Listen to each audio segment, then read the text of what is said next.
Hey,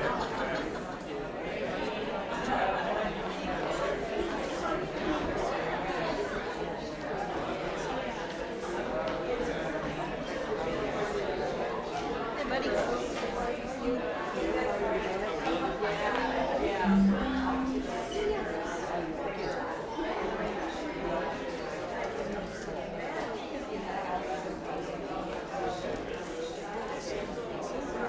So if I miss something, I'm just check.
Good morning, St. Francis in the Foothills. Good morning, everybody. How are you today? Welcome to St. Francis in the Foothills United Methodist Church. My name is Mike Wilkerson, and I'm your pastor, and I hope that something said or done in this next hour is just going to bring you that much closer to God. If there's anybody here that's new for the first time or second or third, you want to let us know who you are, feel free to raise your hand or stand up and say hi. If you'd rather not, please at least come say hi to me on the front porch afterwards. We have a lot of really nice treats, so I'd love to talk to you. Happy Mother's Day. Yes. So we have a few announcements. First of all, for the Course in Miracles study group, that's going on at 11 o'clock after this service. They have a message that they're going to focus on today. Forgiveness offers everything I really want. It sparkles on my eyes as I awake and brings me joy to meet the day. It calms the private hell in my mind and offers me deep tranquility. A tranquil mind is not a little gift. So it's going to be in room 43 if you'd like to reflect upon that with the Course in Miracles study group. Also, there's an annual conference that you may have heard of. That's where all the churches in the conference, or it's a little bit of Arizona and all of Arizona, a little bit of Nevada. They come together once a year for the church. All the church has representatives. And one of the things that we do is a mission project for that. We have our own Reverend Deanna Self-Price here who's kind of spearheading that. And she is going to, I don't have the video today, we're going to show it to you next week. But the project is to help with food insecurities in the North District, which includes Las Vegas, where the conference is going to be. So I invite you to go to the website, the Desert Southwest website. I think you can access it from our website as well. And consider how you might help with this project, with donating food or resources or financial support for the food insecurity program. Also, we'd like to acknowledge there's a new pope. Yeah. So many thanks for all of the wonderful things that Pope Francis did. We acknowledge the wonderful directions that he has moved the church, and we offer all the blessings and goodwill for Pope Leo as he starts his service. Does anybody have a birthday this month? Yes. I invite you to stand if you'd like. And let's sing happy. Oh, I know. Yeah, I do too. Yeah, I'm standing. Happy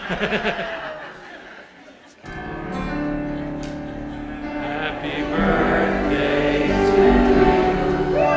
Happy birthday to you.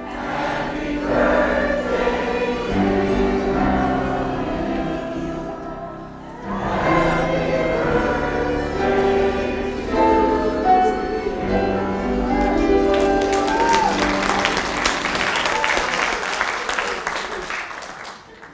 Now, if you remember, please sign these blue books that are coming by at the end of the row. And let's take a moment to greet those who are going to be celebrating with us online over that camera. And stand as you are able to greet those who are going to be celebrating with you in this space. Oh, yeah.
attention for one moment.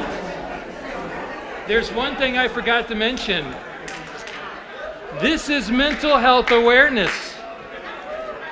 The school teachers are helping us.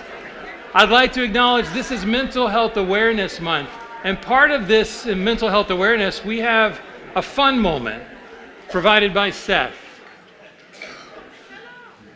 And boy, is it fun. So the first thing I want to ask you this morning is, what did the mother spider say to the baby spider? You spend too much time on the web. Oh, come on, that was funny.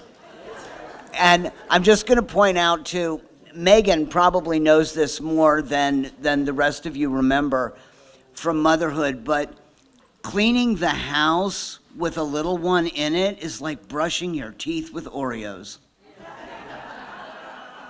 And in the words of the late, great Betty White, motherhood is hard. If it was easy, dads would do it.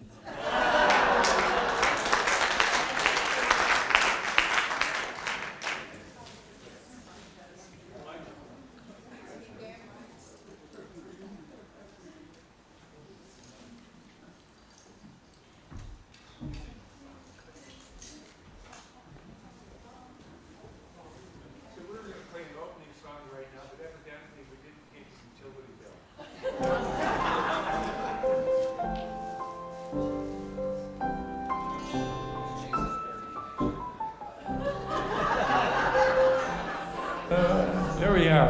Okay, I want to invite all of you to stand and sing along.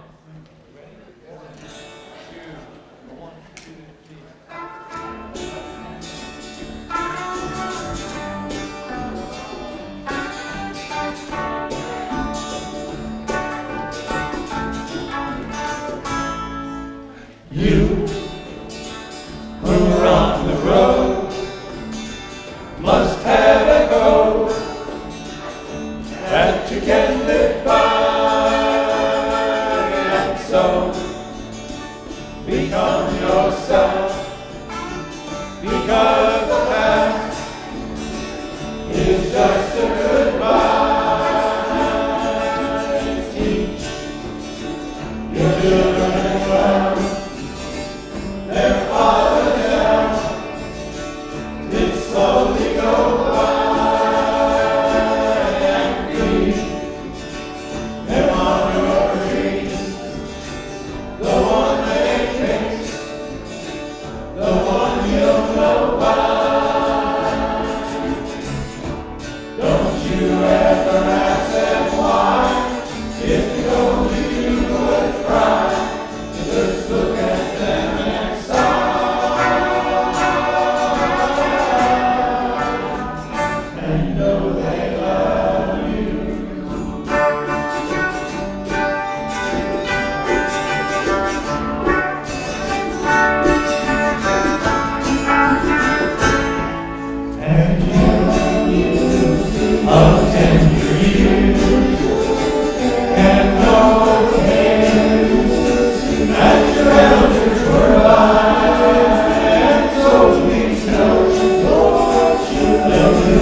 Try this simple test. Sorry. Sometimes, in this troubled world of ours, we forget that love is all around us. We imagine the worst of other people and withdraw into our own shells. But try this simple test. Stand still in any crowded place and watch people around you. Within a very short time, you will begin to see the love, and you will see it over and over.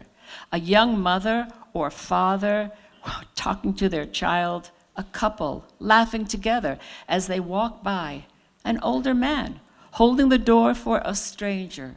Small signs of love are everywhere. The more you look, the more you will see. Love is literally everywhere. We are surrounded by love. That's the test.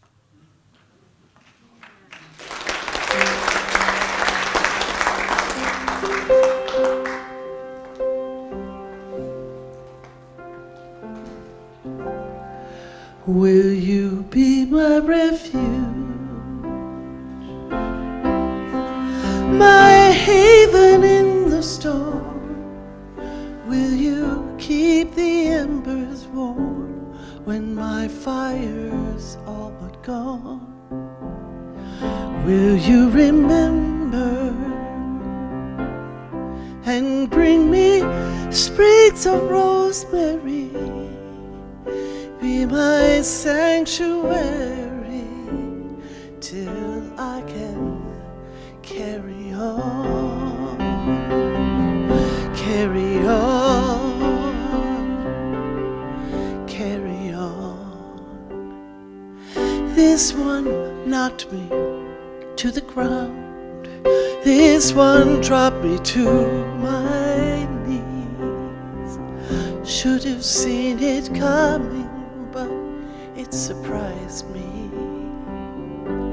Will you be my refuge, my haven in the storm?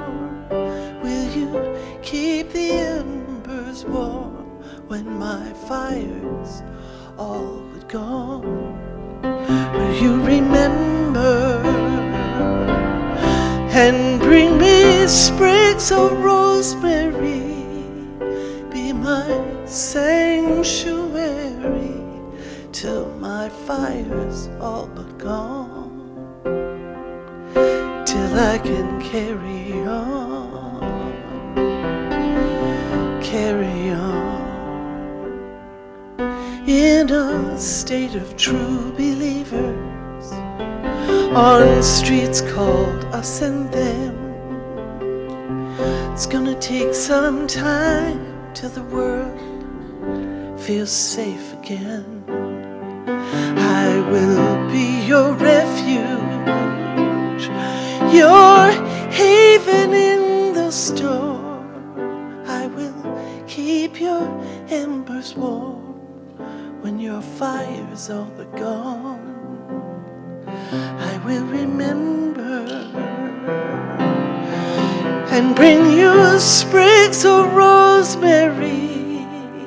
Be your sanctuary till you can carry on. You can rest here in St. Francis, or with a circle of friends, or a quiet grove of trees, or between two bookends. We will be your refuge, your haven in the storm. We will keep your embers warm when your fire's all but gone. We will remember and bring you sprigs of rosemary. Be your sanctuary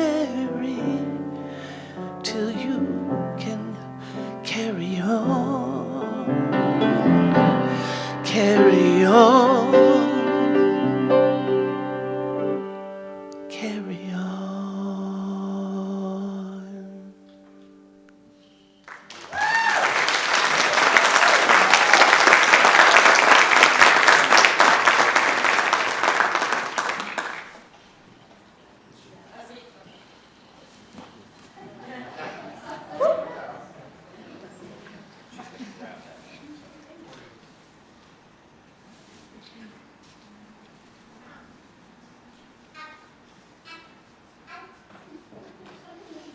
I have some helpers planted. So Megan and Elliot and Jamie and Maya, Evan, who's 11 plus 1. Can I get some help up here? And Shannon. Okay, but not until I read the poem. So just come up here and hang out with me. All right.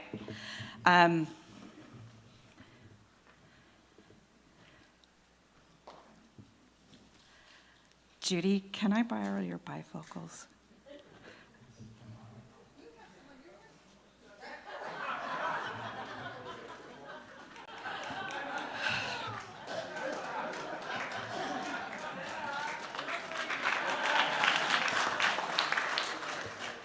Someone better get me some coffee. All right. Today is a heartfelt gathering as we honor and celebrate the expansive spirit of mothering, a sacred life-giving force, not bound by culture or gender even, identity or biology. Mothering's just what we do. It comes in many forms, those who nurture and guide, protect, support, nourish, uplift, and sometimes are just trying to get your kids out the door in the morning. Let's go, cowgirl up. So whether you are a parent or a caregiver or a teacher, a friend, or a quiet source of thanks, we celebrate you today. So we come together in gratitude for the wide and wonderful ways that mothering touches our lives and our communities. And so I'm going to celebrate by reading a little poem by Irma Bombeck. And you guys are going to do your thing.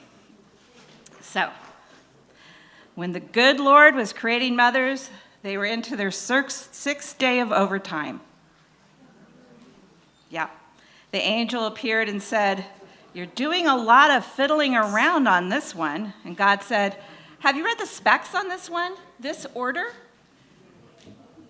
They have to be completely washable, but with no plastic, 180 movable parts, all replaceable, run on black coffee and leftovers, have a lap that disappears when they stand up, and a kiss that can cure anything from the broken leg to a disappointed love affair." So many disappointed love affairs. And 6 pairs of hands. The angel shook its head and slowly said, 6 pairs of hands? No way. "It's not the hands that are causing me problems," God said. "It's the 3 pairs of eyes that mothers have to have." "That's on the standard model," the angel said. Yeah, yep. So 1 pair to see through closed doors. And when asked, "What are your kids doing in there?" when she already knows. Another in the back of her head, we all know those, that sees what she shouldn't, but has to know. And of course, the ones right here, front of the vase. So when a child goofs up, those eyes say, "I understand. I love you. I love you so much," without ever uttering a word. God said, the angel, touching his sleeves, "Get some rest tomorrow." "Oh no, I can't. I'm so close to creating something so close to myself. Already I have one who heals herself when she is sick and can feed a family of 6 on 1 pound of hamburger and get a 9-year-old under the shower." And the angel circled the model of the mother and slowly, "It's a bit soft." "Oh," God said, "oh, it's so tough. You can imagine what this mother can do and endure." "Can it think?" said the angel. "Not only can it think, but it can reason and compromise." Finally, and the angel bent over and ran their fingers across the cheek. "There's a leak. I told you that you were trying to put too much into this model." "It's not a leak," said God. "It's a tear." "What is it for?" "It's for joy and sadness and disappointment and pain and loneliness and pride." "You're a genius," said the angel. And God soberly said, "I didn't put it there." Happy Mother's Day.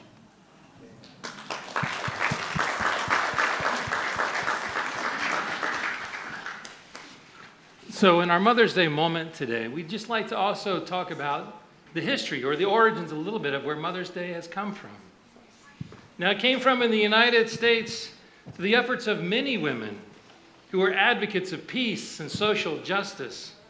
One of these women was Julia Ward Howe, who wrote a piece in 1870 called the Mother's Day Proclamation that urged mothers worldwide to come together for a Congress to stand up for peace in response to the wars of her day. So that was the wars of the Civil War and the Franco-Prussian War.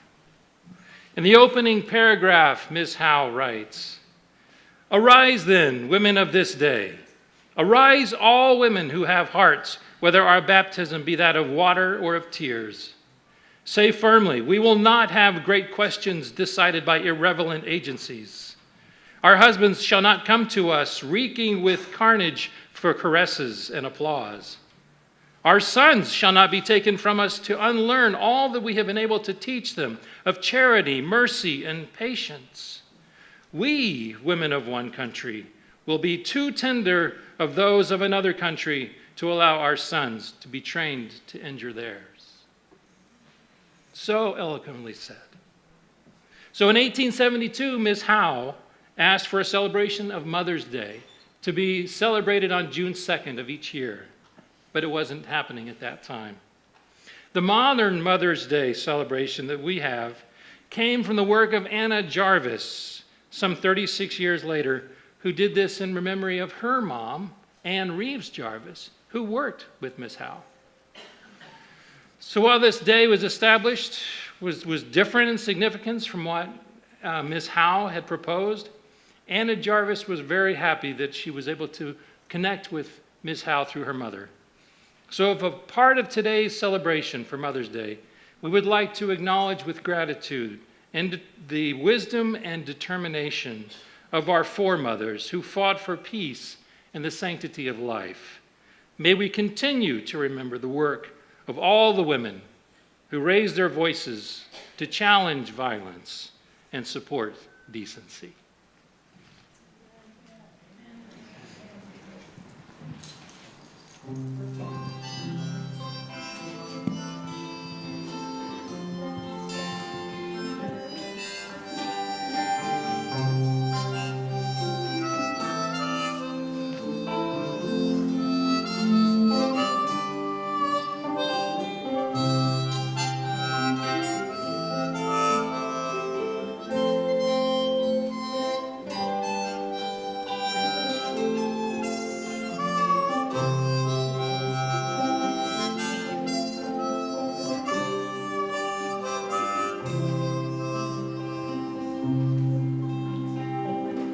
Where have all the flowers gone? Long time passing. Where have all the flowers gone? Long time ago. Where have all the flowers gone? Girls have picked them, every one. When will they ever learn? When will they ever learn? Where have all the soldiers gone? Long time passing. Where have all the soldiers gone? Long time ago. Where have all the soldiers gone? Gone to break us, everyone. When will they ever learn? When will they ever learn?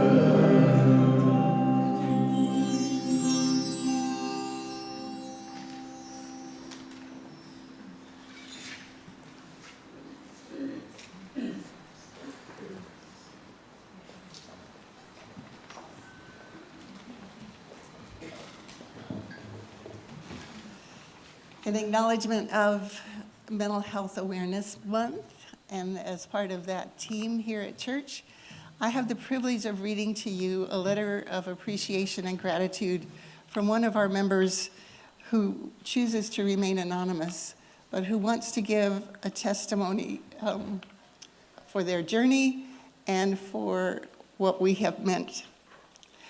I want to thank the wonderful, loving people of St. Francis for helping me to heal.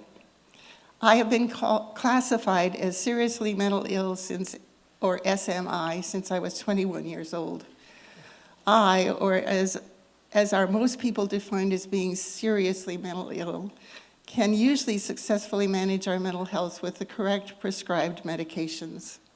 I have been on psych medications since I was 18 years old, and am now in my mid-40s. In 2016, I developed nodules on my thyroid and a high white blood count that made me physically ill. I was becoming progressively sicker. It was determined that the nodules and high white blood count were a side effect of the psych medication that I'd been taking for several years. I was stable on that medication, living a healthy lifestyle in my own apartment and involved in the community. I knew changing medications could be very, very difficult, and sometimes it took many tries to find the right drug or combination of drugs in order to stable someone such as me. Long story short, I was hospitalized for over half of 2017 in various hospitals in Tucson. My doctors tried different primary medications changes, and none were successful. I decomp very quickly when I'm taken off medication, and I had one psychotic break after another. When my doctors took me off of each medication that wasn't working to try another one, I decompensated after each with a psychotic break before having the time to recover from the last breakdown. It was horrible. Finally, my doctors put me on a psych drug that worked. Unfortunately, the side effect of the drug is that it seriously compromises immune systems.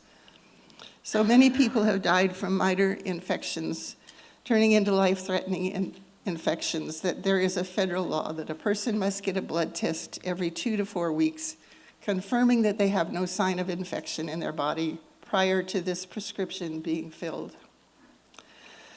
After being discharged from the hospital, I spent the next 6 months in a small facility in Eloy, recovering.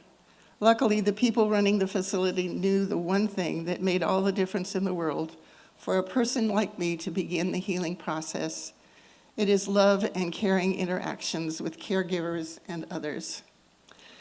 Studies have shown that love and caring interactions contribute immensely to healing, and this is especially true for mentally ill people. When I returned to Tucson from Eloy, I could not take care of my basic needs.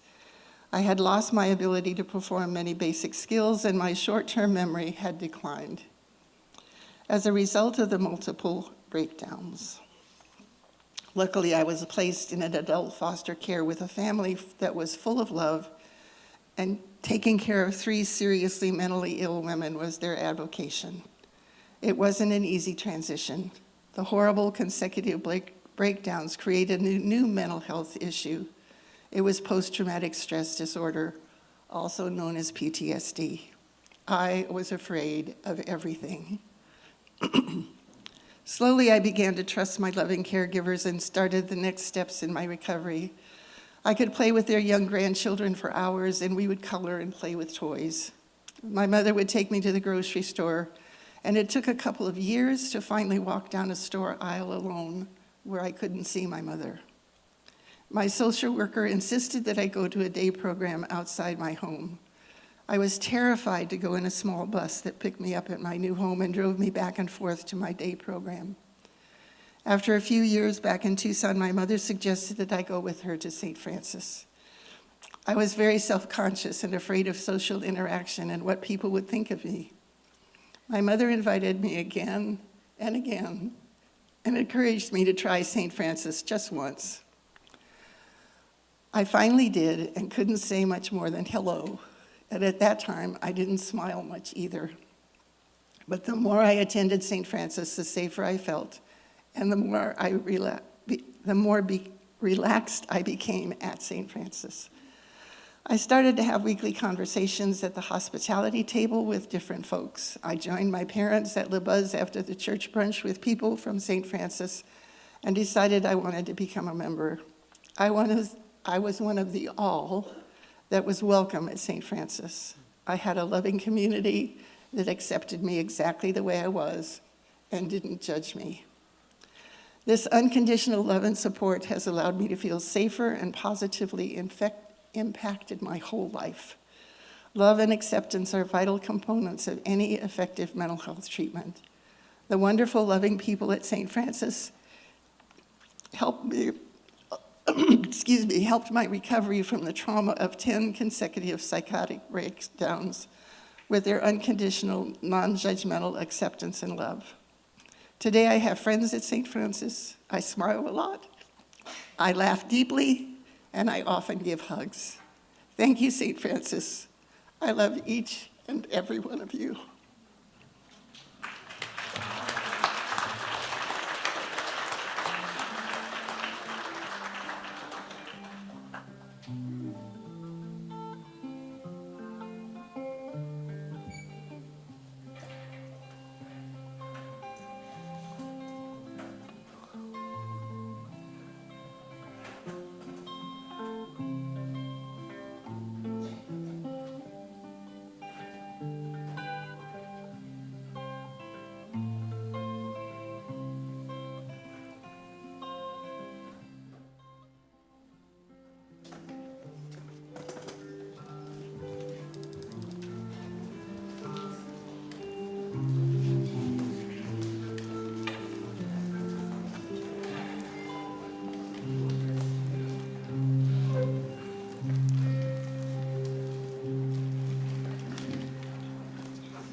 If you haven't done it already, I suggest you take a big breath and let it go and let everything else go with it. And hand it all over to God and let Him take care of the future. Join me in that.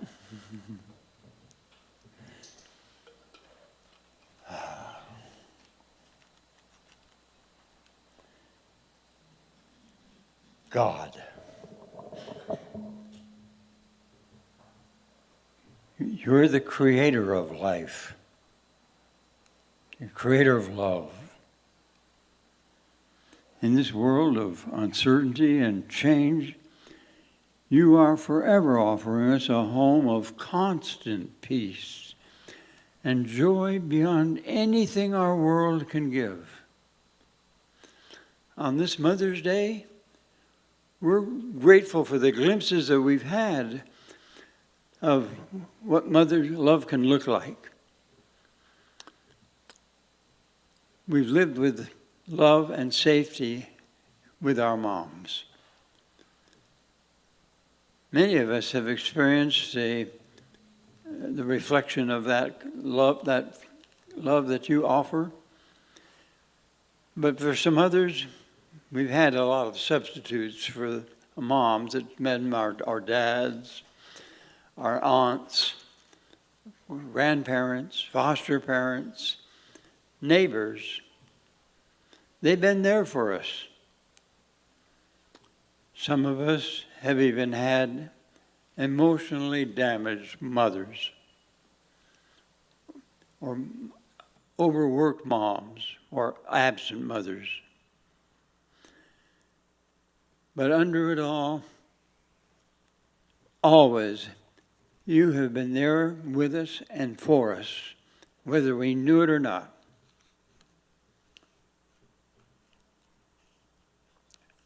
And for those who are or have been mothers, we're grateful for all the work and devotion for the most important job on earth. Filling in, loving, guiding, and keeping us safe as you could in a culture that is really full of dangerous exits and petty detours. And we still appreciate your continuing presence in making this society more sane and more humane. We're all called to quit settling for smallness, to remember our true selves as you've created us, mere images of your compassion, with nothing to fear. For we share your holiness. It's also ours. In fact, this bothers me. It's everybody's. There are no exceptions. Oh God, I'm so busy with making exceptions and rating people and then counting up how many faults they have.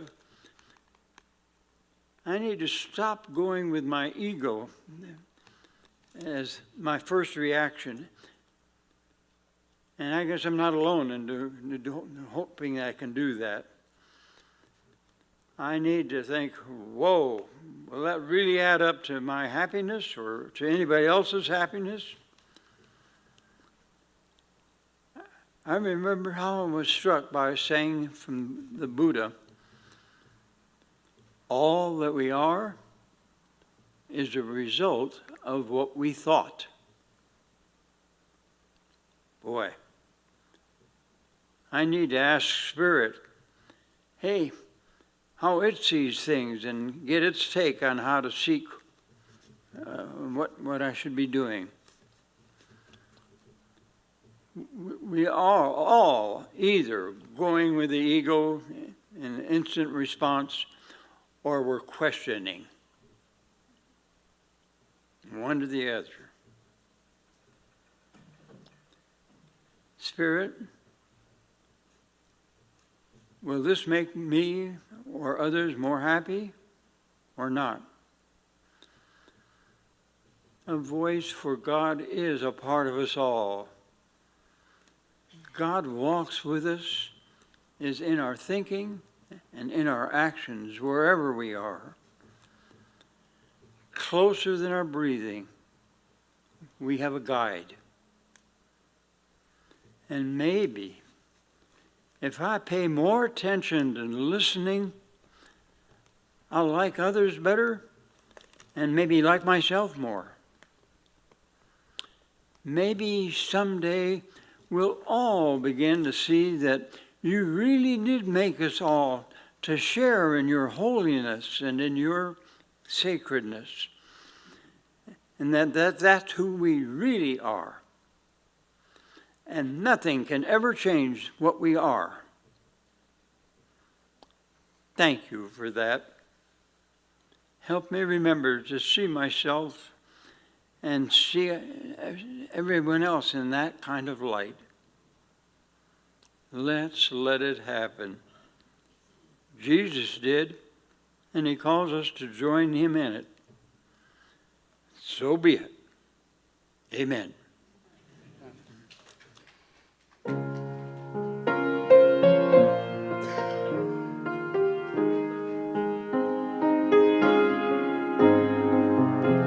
Did you ever know that you're my hero?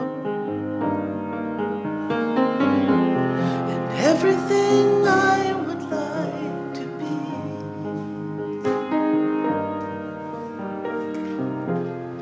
I can fly higher than an eagle, 'cause you are the wind beneath my wings. Sing with me.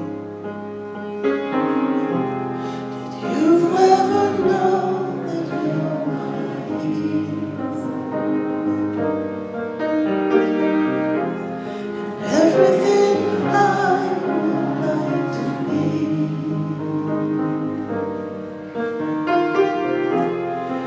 I can fly higher than an eagle, 'cause you are the wind beneath my wings.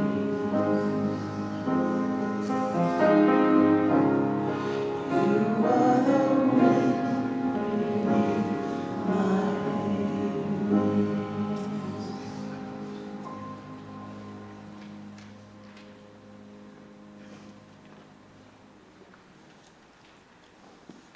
Today's scripture is an adaptation of Psalm 23, not the one we learned when we were children. God is my shepherd, I shall not want. She makes me lie down in green pastures. She leads me beside still waters. She restores my soul. She leads me in right paths for her name's sake. Even though I walk through the darkest valley, I fear no evil, for you are with me. Your rod and your staff, they comfort me. You prepare a table before me in the presence of my enemies. You anoint my head with oil, my cup overflows. Surely goodness and mercy shall follow me all the days of my life, and I shall dwell in the house of God my whole life long.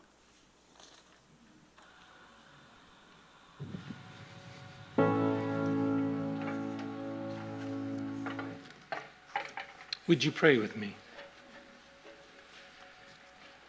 Gracious and loving God, make your message of love and trust settle into our hearts this morning so that we might find comfort in your presence.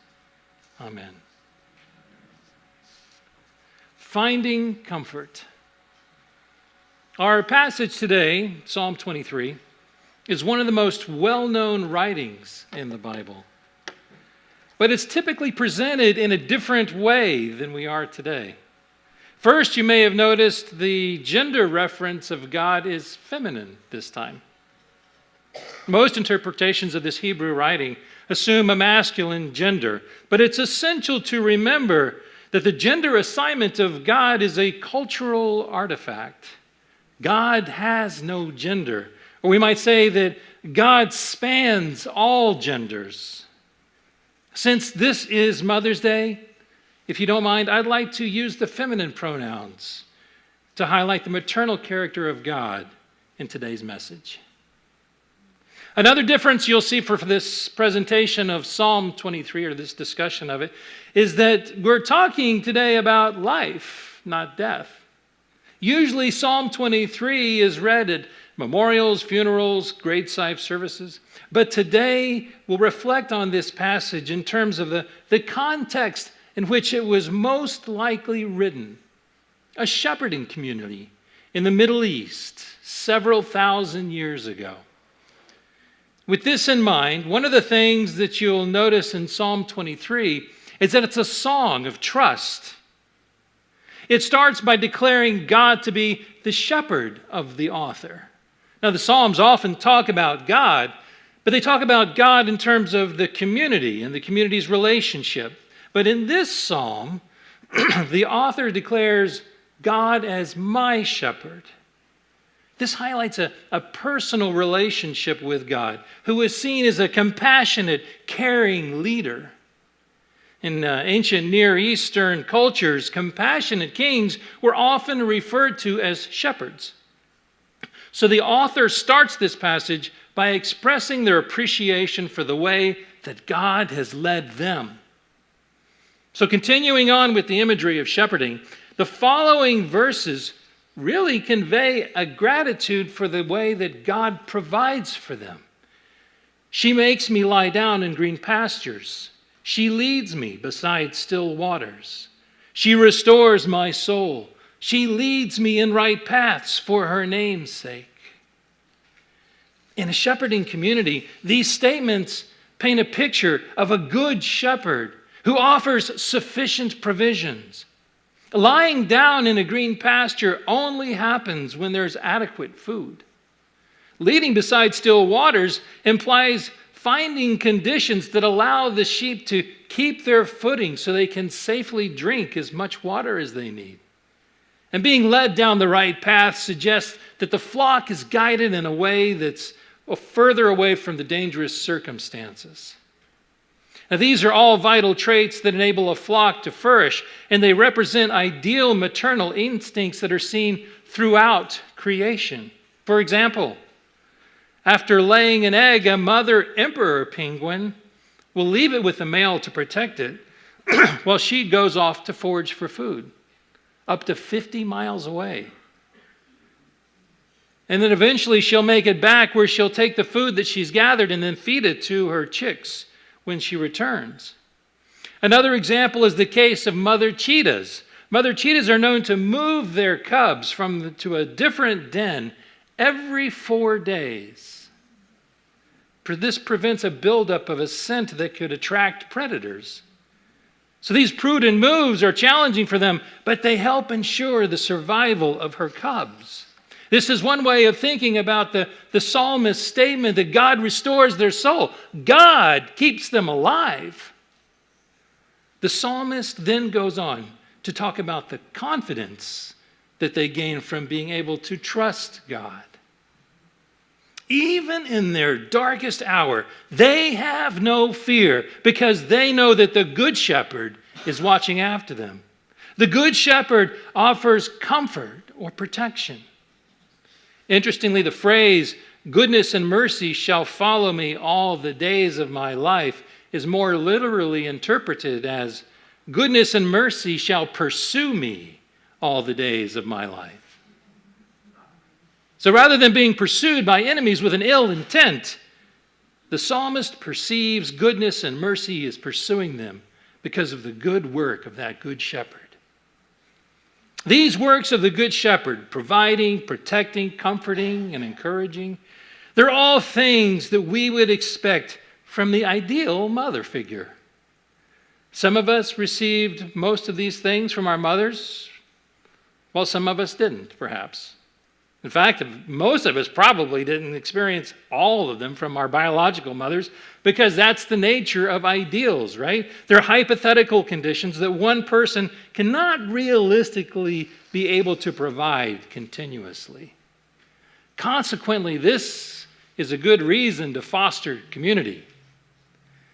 When the mother or the central maternal figure of the family becomes inundated with their own life challenges, someone else can step in and provide maternal support for them.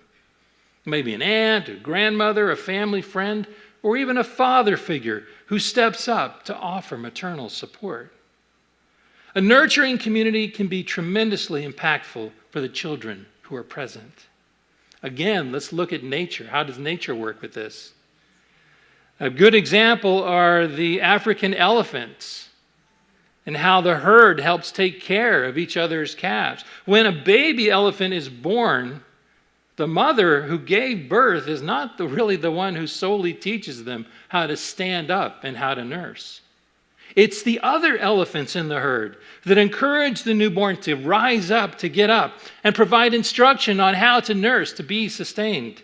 The calf learns how to survive in the ways of the herd, not solely from their biological mother, but from also the other members of the herd.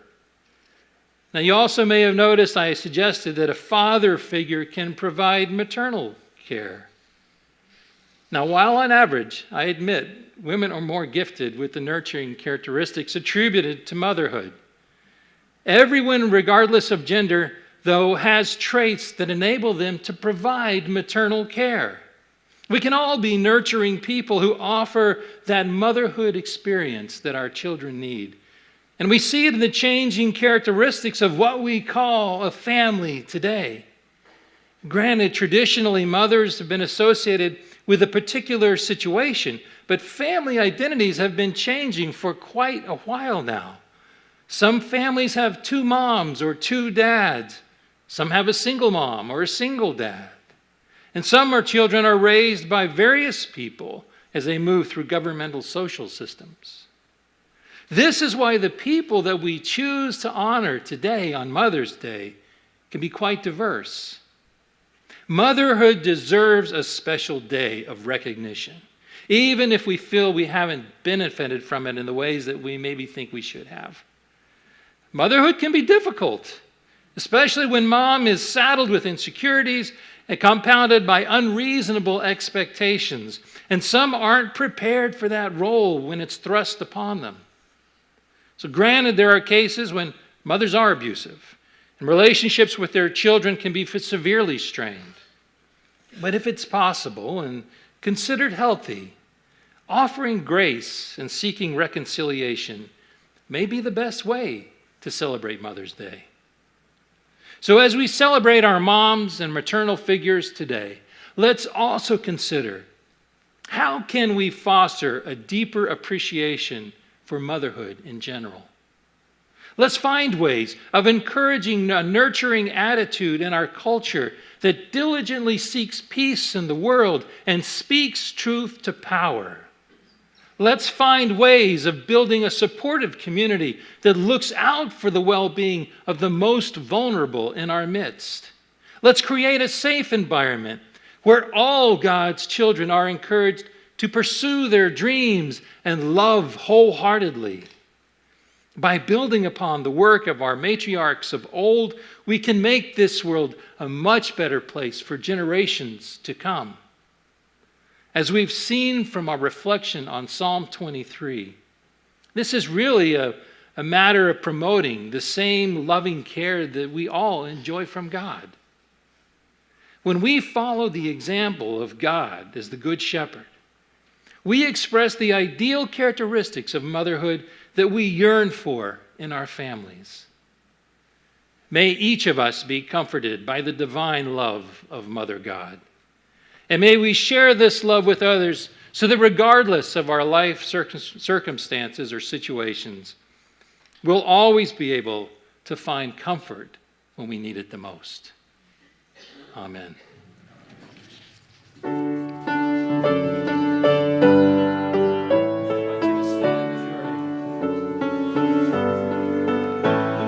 Come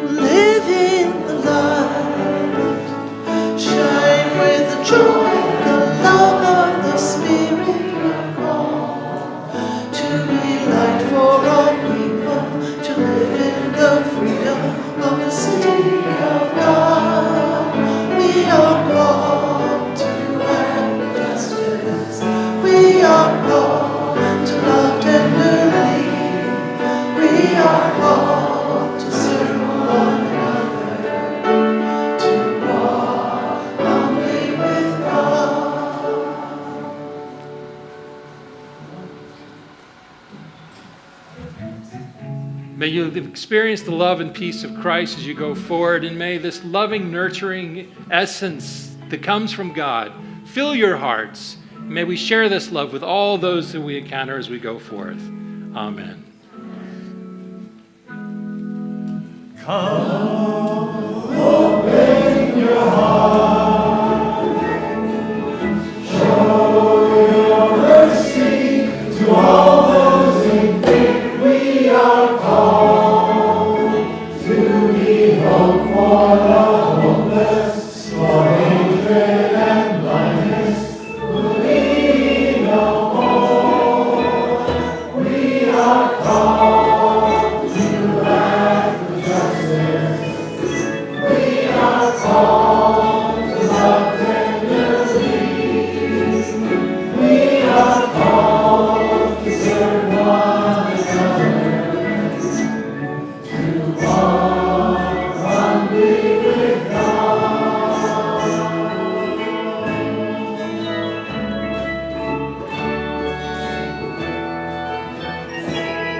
Sing, sing.